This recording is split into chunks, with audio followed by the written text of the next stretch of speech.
ለስራችሁ ትኩረት ሰጥታችሁ በስራችሁ ላይ ረጅም ሰዓት ማሳለፍ እየፈለጋችሁ ነገር ግን ሰዓት የሚያንሳችሁ ሰዎች እናንተን የሰዓት አጠቃቀም ዘዴ ያስፈልጋችኋል።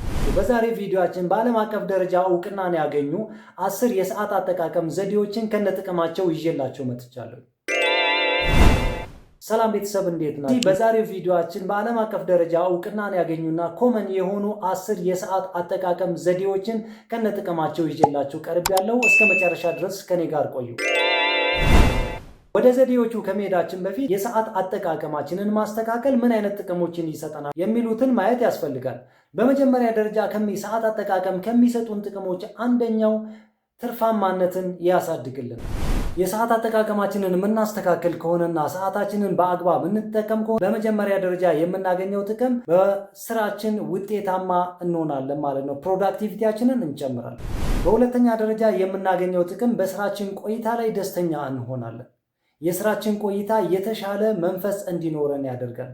ይህ ደግሞ ምንድነው? ትኩረታችንን ለስራ እንድንሰጥ ትኩረታችንን ሰብሰብ አድርገን አንድ ስራ ላይ እንድናቆይ ይህን ማድረጋችን ደግሞ የተሻለ ጥቅም ያመጣልናል። የተሻለ ጥራት ያለው ስራ እንድንሰራ ያደርገናል። ጥራት ያለው ስራ የምናገኝ ከሆነ ደግሞ ፕሮዳክቲቪቲያችን ወይም ደግሞ የስራችን ጥራት ከፍ ይላል። የስራችን ውጤታማነት ከፍ ይላል ማለት ነው። የሰዓት አጠቃቀማችን የምናስተካክል ከሆነና ከነዚህ ዘዴዎች እንደየስራችን ባህሪ መርጠን የምንጠቀም ከሆነ ስራችን የደስታችን ምንጭ እንጂ የድብርት ወይም ደግሞ የጭንቀት ወይም ደግሞ የተለያዩ ሀሳቦች መነሻ እንዳይሆን ያደርገናል ማለት ነው። በዓለም አቀፍ ደረጃ እውቅና ያገኙና ኮመን የሆኑ የሰዓት አጠቃቀም ዘዴዎችን አንድ በአንድ እናያለን ማለት ነው። በነገራችን ላይ የሰዓት አጠቃቀም ዘዴዎች ብዙ ናቸው። ነገር ግን ኮመን የሆኑና ብዙ ሰዎች የሚስማሙበት እንዲሁም ደግሞ የተሻለ የሆነው 10 የሆኑትን የሰዓት አጠቃቀም ዘዴዎች ነው።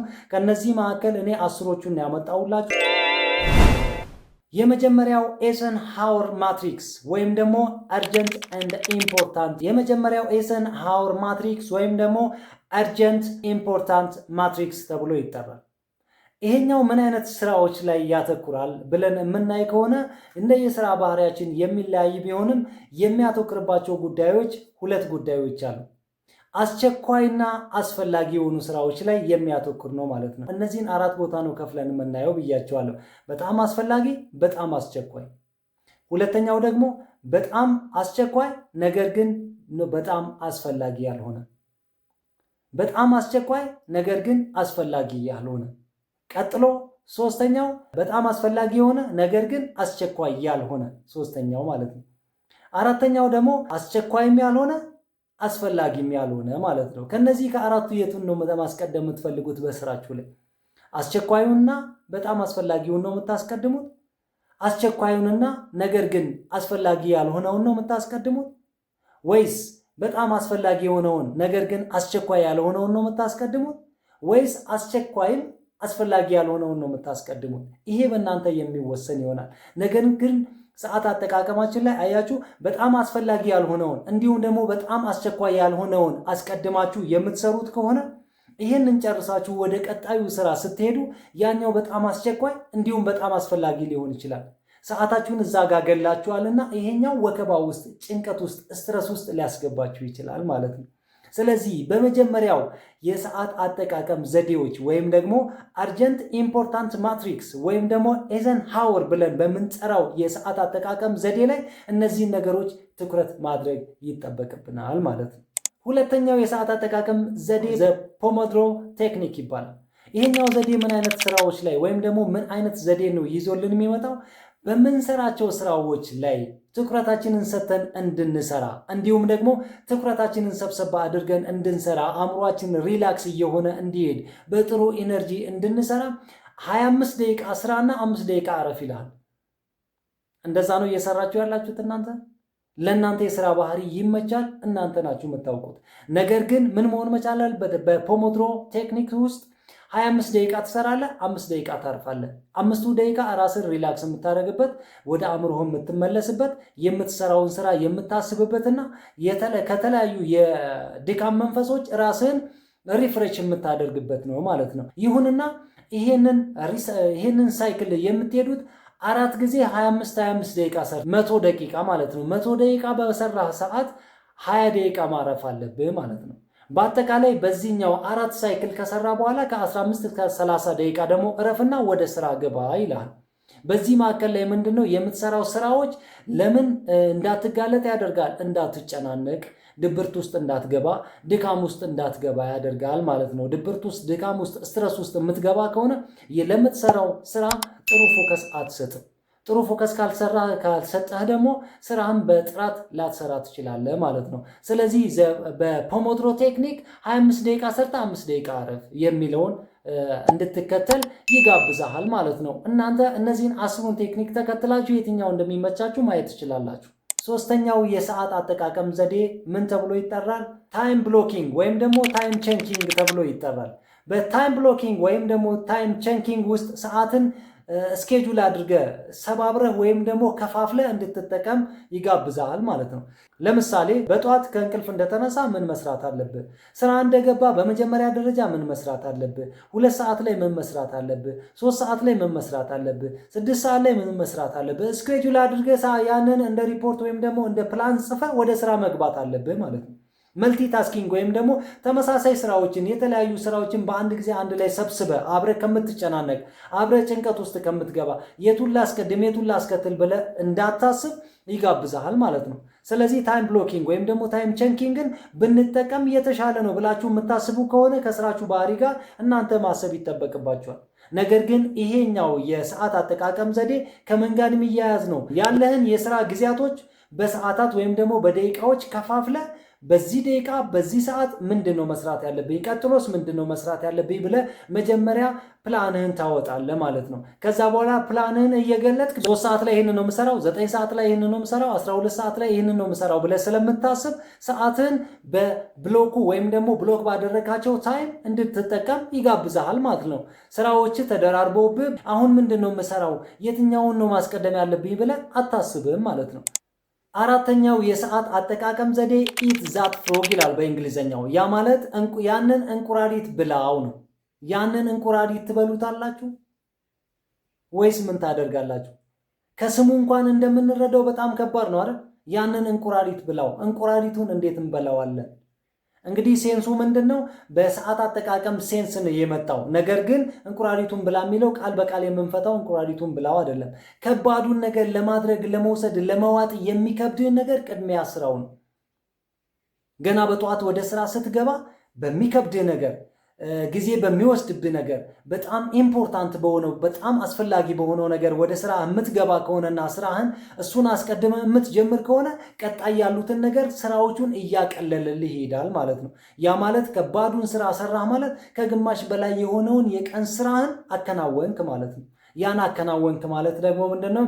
ለሚቀሩት ስራዎች ሞራል ይሆናል፣ መነሻ ይሆናል ማለት ነው። ይህንን ሴንስ ነው ይዞ የመጣው ኢት ዛት ፍሮግ።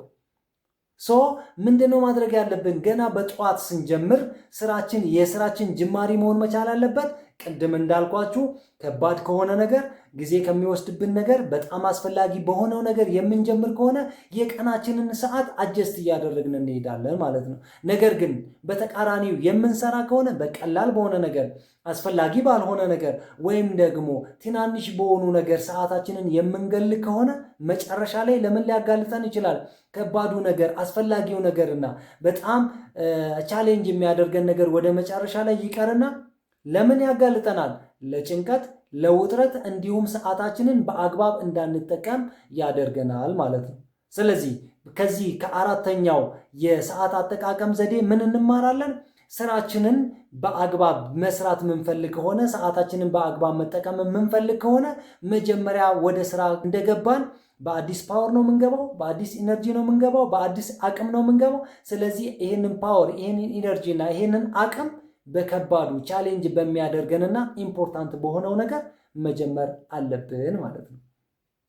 አምስተኛው የሰዓት አጠቃቀም ዘዴ ጌቲንግ ቲንግስ ደን። ያ ማለት በዚህኛው ዘዴ ከሚያስተምረን ወይም ደግሞ ከሚነግረን ዋነኛው ነገር ምንድነው? በአእምሯችን ያለን ኢን ማይንድ በአእምሯችን ውስጥ ያሉትን ሐሳቦች ወደ ተጨባጭ የሆነ ነገር ወደ መሰራት የሚችል ነገር ቀይረው ነው የሚለው። በአእምሯችን ውስጥ ያለውን ነገር ወደ ተጨባጭ የሆነ ነገር የምንቀይር ከሆነ ሰዓታችንን በአግባብ መጠቀም እንችላለን ማለት ነው። በአእምሯችን ውስጥ የማናውቀውን ነገር ኮንፊውዝ የሚፈጥርብን ነገር ዝብርቅርቅ ያለብን ነገር የሚኖር ከሆነ ወደ ስራ ለመቀየር በጣም እንቸገራለን። ነገር ግን በማይንዳችን ውስጥ በአእምሯችን ውስጥ ቀደም ብለን የምናስቀምጥ ከሆነና በአእምሯችን ውስጥ የሳለውን ነገር ወደ ሪላብል ተጨባጭ የሆነ ነገር ለመቀየር በጣም ቀላል ሊሆንብን ይችላል ማለት ነው። ምክንያቱም የምናውቀውን ነገር ነው እንጂ መስራት ያለብን የማናውቀውን ነገር መስራት በጣም ያስቸግረናል።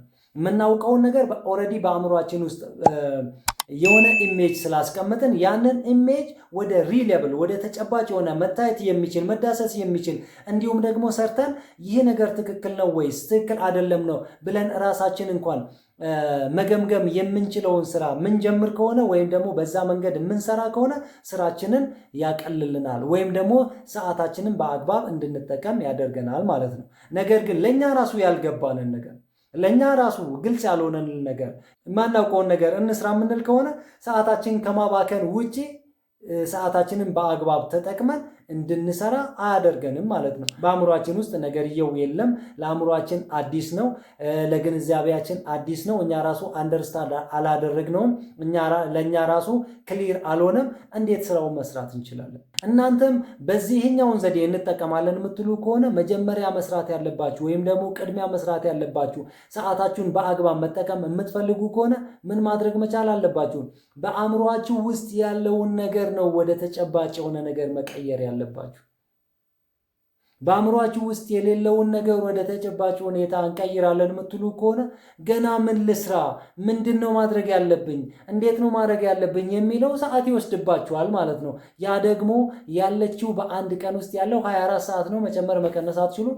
ነገር ግን በአግባብ እንዳትጠቀሙ ያደርጋችኋል ማለት ነው። ይሄ ደግሞ ላልተፈለገ ጭንቀት፣ ላልተፈለገ ድብርት፣ ላልተፈለገ የሰዓት መባከን ይጋብዛችኋል። ስድስተኛው የሰዓት አጠቃቀም ዘዴ ፓሬቶ አናሊሲስ ይባላል። ፓሬቶ አናሊሲስ ኦር 18-20 ሩል ተብሎ ይጠራል። በዚህኛው ሩል ወይም ደግሞ በዚህኛው የሰዓት አጠቃቀም ህግ ውስጥ የምትሰሩትን ስራ 20% የምታውቁ ከሆነ የምትፈልጉትን ውጤት 80% እንዳመጣችሁ ይታሰባል ማለት ነው። ሰዓት አጠቃቀማችሁም እንደዚህ ነው ማለት ነው። 100% ስራ እሰራለሁ፣ 100% አውቃለሁ፣ ማወቅ አለብኝ ብላችሁ ከምትሄዱ ምን ማድረግ መቻል አለባችሁ? የስራችሁን 20% ካወቃችሁ አቺቭ ልታደርጉ ከ80 በላይ ሄዳችኋል ማለት ነው። ስለዚህ ይሄኛውንም ሩል በአግባብ መጠቀምና በአግባብ ማወቅ ያስፈልገናል። እንደዚህ ስራችን ሁኔታ የትኛውን ተግባራዊ ያደርጋለሁ፣ የትኛው ነው ለኔ የተሻለ የሚለውን እናንተ ከ10 ትመርጣላችሁ። ግን ፓሬቶ አናሊሲስ ወይም ደግሞ 80-20 ሩል ውስጥ ይሄንን ነገር ያስቀምጥላችኋል ማለት ነው። በዚህኛው የሰዓት አጠቃቀም ዘዴ ውስጥ ሰዓትን አጀስት አድርገ ብሎክ አድርገ ሰዓትን ቦክስ አስቀምጠ መሄድ መቻል አለብህ ማለት ነው። ለምሳሌ ለአንድ ስራ 30 ደቂቃ የምታስቀምጥ ከሆነ ለእያንዳንዱ ስራዎች ወይም ደግሞ መስራት ላለብህ ስራዎች የሚያስፈልጉትን የቆይታ ጊዜ ማስቀመጥ መቻል አለብህ ማለት ነው። ይሄኛው ልዩ የሚያደርገውና ዋናው ትኩረቱ ምንድነው? ለአንድ ስራ የሰጠኸው ደቂቃ በዛ ጊዜ ውስጥ ስራውን ማትጨርስ ከሆነ ሰዓት ጨምረ ስራውን መስራት የለብህ፣ ማቆም አለብህ ስራውን። ስራው ሊያልቅ ይችላል፣ ላያልቅ ይችላል። ሰዓቱ ካለቀ ስራውን እዛው ጋር አቁመው ነው የሚለው። በዚህኛው ሰዓት አጠቃቀም ውስጥ ስራውን ጨረስክም አልጨረስክም የተሰጠውን ጊዜ የሚጨርስ ከሆነ ያ ስራ ኢሚዲየትሊ እዛው ጋር አቁመው ነው። ስራው ሊያልቅ ይችላል፣ ላያልቅ ይችላል። ስለዚህ ስራው አላለቀም ብለህ የምትጨምረው ሰዓት የለም ማለት ነው። ከሰዓት ጋር ነው። ሰዓትን እንዳይባክንብህ ሰዓትን እዛው ጋር እንድትጠቀም የሰጠው 30 ደቂቃ ከሆነ 2 ሰዓት ከሆነ 3 ሰዓት ከሆነ ያ ስራ ከዛ ደቂቃ ማለፍ የለበትም ማለት ነው። ከዛ ደቂቃ ከዛ ከተሰጠው ሰዓት የሚያልፍ ከሆነ ሌላኛውን ሰዓት የሚያዛባ ስለሚሆን ያንን ማዛባት ሊከላከልልህ እዚሁ ጋር ስራውም አለቀም አላለቀም ሰዓቱ አልቋልና ስራውንም አቁም ይላል። ይመቻችኋል? ይህንን እናንተ ትመርጣላችሁ ማለት ነው። ይሄ ታይም ቦክሲንግ የሚለው የሰዓት አጠቃቀም ዘዴ ነው። 8ኛው የሰዓት አጠቃቀም ዘዴ አይቪ ሊ ሜተድ ይባላል። በዚህኛው የሰዓት አጠቃቀም ዘዴ ውስጥ ምንድነው? በየቀኑ የምትሰራቸው ስራዎች አሉ። ዋነኛው ትኩረቱ ምንድነው? ዛሬ የሰራኸውን ስራ እንደጨረስክ ነገ የግድ ማከናወን ያለብን ነገ የግድ መፈጸም ያለብን 6 ስራዎች ዛሬ ጽፈ እደር ይላል። ዛሬ ጽፈ ታድራለህ። ነገ ስራ ስትገባ የመጀመሪያውን ስራ ትጀምራለህ። 6ቱን ጽፈህ አድረሃል። ልክ ቢሮ እንደገባ ወይም ደግሞ የስራ ቦታ እንደገባ ወይም ደግሞ የአገልግሎት ቦታ እንደገባ ምንድነው ማድረግ ያለብህ? ከ6 ነገር የግድ ማከናወን አለብኝ ብለህ የጻፍካቸው ወይም ደግሞ ፕላን ያደረካቸው ስራ ውስጥ የመጀመሪያውን ብቻ ውሰድ። የመጀመሪያውን እስክታከናውን ድረስ ስለ ሌሎቹ እንዲሁም ማሰብ የለብህም። የመጀመሪያውን አከናውነ እስክትጨርስ ስለ ሌላው ማሰብ የለብህም። ስለ ሌላው መጨነቅ የለብህም። ስለ ሌሎቹ የጻፍካቸው ታስኮች ማለት ነው። ነገር ግን የመጀመሪያውን ስራ እንደጨረስክ ስለ ሰከንድ ወይም ደግሞ ስለ ሁለተኛው ስራ ማሰብ ትጀምራለህ። ሁለተኛውንም ሰርተህ እስክትጨርስ ድረስ ስለ ሶስተኛው ማሰብም መጨነቅም ጊዜ መውሰድም አይጠበቅብህም። ያኛውን ስራ እስካላከናወንክ ድረስ ያኛው ጋር መሄድ የለብህም ብሎ ይነግራል። እንደዚሁም 6ቱንም ከዛም በላይ የሚሆን ከሆነ እንደዛ ማከናወን አለብህ። ይሄኛውን አስቀድማለሁ ያኛውን አስከትላለሁ ብለህ ስራውን የምታዛባ ሰዓትንም የምታዛባበት ጊዜ የለም ማለት ነው። የመጀመሪያውን ስራ እስክታከናውን ሁለተኛውን አትነካም። ሁለተኛውን እስክታከናውን ሶስተኛውን አታከናውንም። ኢች ዴይ ግን ምን አለብህ? ስራዎችን ከጨረስክ በኋላ ለቀጣዩ ቀን 6 ኢምፖርታንት የሆኑትን ቅደም ተከተል ማስቀመጥ አለብህ ይላል። አይቪ ሊ ሜተድ ተብሎ ይጠራል ማለት ነው። 8ኛው የሰዓት አጠቃቀም ዘዴ ነው። 9ኛው የሰዓት አጠቃቀም ዘዴ ታስክ ባቺንግ ነው። በዚህኛው ታስክ ባቺንግ በተባለው የሰዓት አጠቃቀም ዘዴ ውስጥ የምናያቸው ወይም ደግሞ የሚነግረን ሰዓትን በአግባብ መጠቀም የምትፈልግ ከሆነ ሰዓትን በአግባብ ስራ ላይ ማዋል የምትፈልግ ከሆነ የሚመሳሰሉትን ነገር ሲሚላር የሆኑትን ነገሮች አንድ ላይ ሰብስብ። ከዛ በኋላ ስራዎቹን በዛ መንገድ ማከናወን አለብህ። በግሩፕ ታደርጋቸዋለህ። የሚመሳሰሉ ከምን አንጻር ሊሆን ይችላል? ከቅለታቸው አንጻር ሊሆን ይችላል። ከሚወስዱ ስራ አንጻር ሊሆን ይችላል። ከምታከናውናቸው ጊዜ አንጻር ሊሆን ይችላል። ስራዎቹን ባች አድርገው ለምሳሌ ነገ ሰራለሁ ብለህ ከምታስባቸው ነገሮች ምናልባትም አንዳንዶቹ ደብዳቤ መመለስ ሊሆን ይችላል። አንዳንዶቹ ከስተመርን መቀበል ሊሆን ይችላል። አንዳንዶቹ ደግሞ ለከስተመር ኢንፎርሜሽን መስጠት ሊሆን ይችላል። ወይም ደግሞ ንግድ ላይ ካለ ደግሞ የሆነ ነገር ገዝተህ ወደ ሱቅ ወይም ደግሞ ወደ ሾፕ ማስገባት ሊሆን ይችላል። ሌሎቹ ደግሞ ሮ ማቴሪያሎቹን ገዝተህ ቢሮ ላይ ወርክሾፕ ላይ የምታመርታቸው የስራ አይነቶች ወይም ደግሞ የክንውን አይነቶች ሊሆኑ ይችላሉ። እነዚህን ከፋፍለ ሲሚላር የሆኑትን ግሩፕ አድርገህ ማስቀመጥ መቻል አለብህ ማለት ነው። ከዛ የትኛውን ነው ማስቀድመው? ሲምፕሎቹን ቶሎ ማከናወን መቻል አለብኝ ብለህ በዚህ ሰዓት እነዚህ ሲምፕሎቹን ካቴጎራይዝ ያደረካቸውን ወዲያው አከናውናለሁ፣ እዚህ ጋር ደግሞ ቀጥዬ አከናውናለሁ፣ ሶስተኛ ላይ እንደዛ አከናውናለሁ ብለህ የምታስቀምጥ ከሆነ በዚህ አይነት ሁኔታ ሰዓትን በአግባብ ልትጠቀም ይገባል። በትንትን አድርገህ የምታስቀምጥ ከሆነ አንዱ እዚህ ጋር ቀላል አለ፣ አንዱ እዛ ጋር ከባድ አለ፣ ሰምዌር ደግሞ የሆነ ኮምፕሌክስ የሆነ ስራ አለ። ይሄኛውን ያኛውን ስትል ወዴት ይወስድሃል ማለት ነው? ሰዓትን ሳትጠቀም ጊዜያቱ ወይም ደግሞ ቀኑ ያልፍብሃል። ስለዚህ ሰዓት አጠቃቀምን በአግባብ መጠቀም የምትፈልግ ከሆነ ይሄኛውን ዘዴ መጠቀሙ አንደኛው መፍትሄ ሊሆን ይችላል ማለት ነው። 10ኛው ካንባን ቴክኒክ ይባላል። ይሄ ዘዴ ከሚያስተምረንና ከሚነግረን ዋነኛው ትኩረቱ ስራዎችን ስቴጅ በስቴጅ ወይም ደግሞ ደረጃ በደረጃ ከፋፍለን ሰዓታችንን በአግባብ እንድንጠቀም ያግዘናል ማለት ነው። በምን መልኩ ነው? ለምሳሌ ያለፉ ስራዎች ወይም ደግሞ ቀደም ሲል የተሰሩ ስራዎች የትኞቹ ናቸው? እነሱን ከፋፍለን ለብቻ እናወጣቸዋለን። እየተሰሩ ያሉ ስራዎችስ የትኛዎቹ ናቸው ብለን ለብቻ እናስቀምጣለን ወይም ደግሞ እንለያለን። ቀጥሎ ሊሰሩ የታቀዱት ስራዎች እነማን ናቸው? ወይም ደግሞ የትኛው ስራ ነው? እንደየስራ ባህሪያችን መለየት አለብን ማለት ነው። ተሰርቶ ያለቁ ስራዎችስ የትኞቹ ናቸው? ለብቻ ለይተን እናስቀምጣቸዋለን ወይም ደግሞ ለብቻ ለይተን እንይዛቸዋለን ማለት ነው።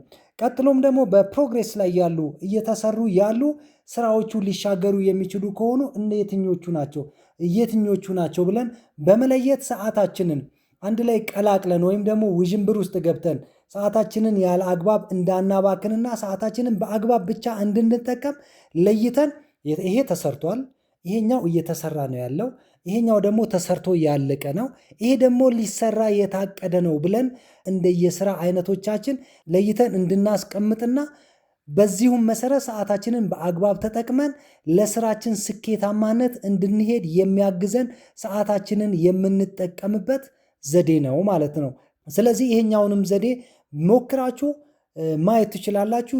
እስካሁን ያነሳውላችሁ 10 በዓለም አቀፍ ደረጃ እውቅናን ያገኙና ብዙ ሰዎች የሚስማሙባቸው ሰዓታችንን በአግባብ እንድንጠቀምበት የሚያደርጉን ዘዴዎች ናቸው። እናንተም ከነዚህ መካከል የትኞቹ ይጠቅሙኛል፣ የትኞቹ ከስራዬ ባህሪ ጋር መሄድ ይችላሉ ብላችሁ ልትጠቀሙ ትችላላችሁ ማለት ነው። በአጠቃላይ በሰዓት አጠቃቀም ዘዴዎች ውስጥ ማድረግ ያለብንና ማድረግ የሌለብንን ነገር እንደ ጭብጥ ስናየው ሰዓት አጠቃቀማችንን በአግባብ እንጠቀም የምንል ከሆነ 3 ዋና ዋና ነገሮችን መረዳትና ማወቅ መቻል አለብን ማለት ነው። ዘዴዎቹን ከመጠቀም ባሻገር የመጀመሪያው ነገር ምንድነው? መልቲታስኪንግን ማቆም መቻል አለብን። ያ ማለት ስራዎችን ደራርበን ይህንንም ያንንም ነካክተን የምንሄድ ከሆነ አንዱን ስራ ሳንጨርስ ወደ ሌላው እንሄዳለን።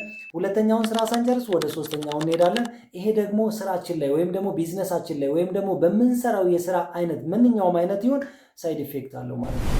ያ ማለት ከስተመሮቻችንን ያባርርብናል፣ ሳቲስፋይ ማድረግ አንችልም። እንዲሁም ደግሞ አገልግሎታችንን በተፈለገው ጥራት በተፈለገው ጊዜ እንዲሁም ደግሞ በተባለው አይነት ማከናወን ስለማንችል ችግር ያመጣብናል ማለት ነው። ይህ ማለት ደግሞ አቮይድ ማድረግ መቻል አለብን መልቲታስኪንጎችን። ያ ማለት ተደራራቢ ስራዎችን መስራት ያለብንን እስክንጨርስ ድረስ አቮይድ መከልከል ማንችል ከሆነ ስራችንን ያዛባብናል፣ ሰዓታችንንም በአግባብ እንዳንጠቀም ያደርገናል ማለት ነው። ሳይንሱ እንደሚለው በተለይም የማይፈለጉ ስራዎቻችን ላይ የምናባክነው ሰዓትን አቮይድ የምናደርግ ከሆነ የሰዓታችንን አጠቃቀም 40% አስተካከልን ማለት ነው። ስለዚህ እንደዛ ለማድረግ የማይፈለጉ ቅድሚያ ማንሰጣቸውን እንዲሁም ደግሞ ማያስፈልጉን እንዲሁም ከስራ ባህሪያችን ጋር የማይሄዱትን የስራ አይነቶች በቃ ይህንን ነገር መስራት አልችልም፣ ይህንን ነገር ማቆም አለብኝ ብለን በውሳኔ ማድረግ መቻል አለብን ማለት ነው። ይህንን አደረግን ማለት ደግሞ የሰዓት አጠቃቀማችንን 40% እንዳሻሻልን ወይም ደግሞ እንዳስተካከልን ይቆጠራል። ሁለተኛውና ዋነኛው ነገር ጎላችን ስማርት መሆን መቻል አለበት። ስማርት ስንል ያው በአብሪቬሽን የተጻፈ ነው። ስፔሲፊክ መሆን መቻል አለብን። ስፔሲፊካሊ ታርጌት የሆነ ስራ መስራት አለብን። ሁለተኛው ሜዠረብል መሆን መቻል አለበት። የሚሰፈር የሚለካ ስራ መስራት መቻል አለብን ማለት ነው። ሌላኛው አቺቨብል ነው። የምንሰራው ስራ አቺቭ ማድረግ የምንችለው የስራ አይነት መሆን መቻል አለብን። ቅድም ታይም አጠቃቀማችን ላይ ምንድነው አእምሮአችን ውስጥ ያለውን ነገር የምንሰራበትንና አእምሮአችን ውስጥ የሌለውን ነገር የምንሰራበትን ጊዜ ኮምፓራቲቭሊ የምናይ ከሆነ የትኛው ሰዓት ያባክንብናል? የማናውቀውን ነገር ስንሰራ ነው። ስለዚህ የምናውቀውን ነገር ስንሰራ በሰዓት መስራት ስለምንችል ማለት ነው። በዚሁም ሁኔታ ጎላችን ማንኛውንም ስራ ስንሰራ ጎል ሊኖረን ይገባል። ጎላችን ስፔሲፊክ መሆን መቻል አለበት፣ ሜዠረብል መሆን መቻል አለበት፣ እንዲሁም ደግሞ አቺቨብል መሆን መቻል አለበት። ሌላኛው ሬሌቫንሲ ተገቢነት ያለው ስራ መሆን መስራት አለበት። ቲ ደግሞ ታይም ባውንድድ ነው። ታይም ባውንድድ ነው። መጨረሻዋ ስማርት ቲ የምትለዋ ማለት ነው። ስለዚህ ቲ ደግሞ ምን ነው ሪፕሬዘንት የምታደርግልን የምንሰራውን ስራ በሰዓት ማስቀመጥ መቻል አለብን። ሰዓት ገደብ ልንሰጠው ይገባል። ሶስተኛውና የመጨረሻው እንደ ማሰሪያ የምናስቀምጠው ማለት መልመድ አለብን። አይሆንም በቃ ማለት መልመድ መቻል አለብን። በተለይም በእኛ ሀገር ገበያ ውስጥ ማለት አልተለመደም። እሰራለሁ ነው፣ አምጡ ነው፣ ያኛውን እንቀበላለን፣ ይሄኛውንም እንጠቀማለን። አገልግሎትን የምንሰጥበት ቦታ ላይ ሊሆን ይችላል፣ ሰርቪስ የምንሰጥበት ሊሆን ይችላል፣ ፕሮዳክት የምናመርትበት ቦታ ላይ ሊሆን ይችላል።